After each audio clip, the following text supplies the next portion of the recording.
Hi all, welcome to SK innovations. இன்றைக்கி நம்ம 30 days healthy snacks சீரீஸில் டே 10 தான். இன்றைக்கி நம்ம ரொம்பவே சூப்பரான கிட்ஸ்க்கெலாம் பிடிக்கக்கூடிய சூப்பரான ஸ்நாக்கை எப்படி பண்ணலான்னு பார்க்கலாம். ஒரு கடாயில் ஒரு 3 டேபிள் ஸ்பூன் அளவுக்கு எண்ணெய் விட்டுருக்கேன்.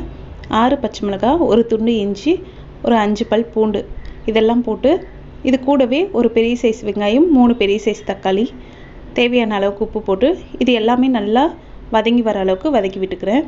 அடுத்து இதோட கொஞ்சமாக கொத்தமல்லியும் புதினாவும் சேர்த்து அதை ஒன் டைம் மிக்ஸ் பண்ணிவிட்டு நல்லா ஆற வச்சு அரைச்சிக்கிறேன்.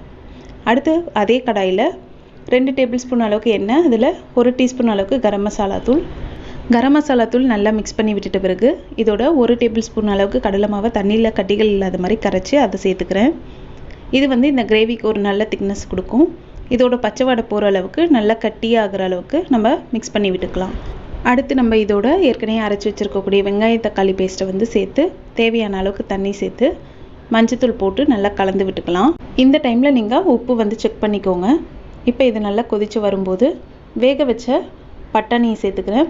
கொஞ்சமாக இதுலேருந்து வேக வச்ச உருளைக்கிழங்கும் பட்டாணியும் மிக்ஸி ஜாரில் போட்டு நல்லா அரைச்சி அதையுமே சேர்த்துக்கிறேன். இது ஒரு நல்ல டேஸ்ட்டும் கொடுக்கும், அதே சமயம் ஒரு நல்ல திக்னஸும் கொடுக்கும் இந்த கிரேவிக்கு. இப்போ இதை நம்ம சர்வ் பண்ணுறதுக்கு கொஞ்சமாக பானிபூரி உடைச்சி போட்டு அதுக்கு மேலே இந்த கிரேவி விட்டு கொஞ்சமாக வெங்காயமும் கொத்தமல்லியும் போட்டு சர்வ் பண்ணிக்கலாம். இந்த மாதிரி செஞ்சு கொடுங்க, குழந்தைங்க ரொம்பவே விருப்பமாக சாப்பிடுவாங்க. இந்த மாதிரி ஹெல்த்தியான ஸ்நாக் தொடர்ந்து நீங்கள் பார்க்கணுன்னா நம்ம சேனலை மறக்காமல் சப்ஸ்கிரைப் பண்ணி வச்சுக்கோங்க. தேங்க்யூ ஃபார் வாட்சிங்.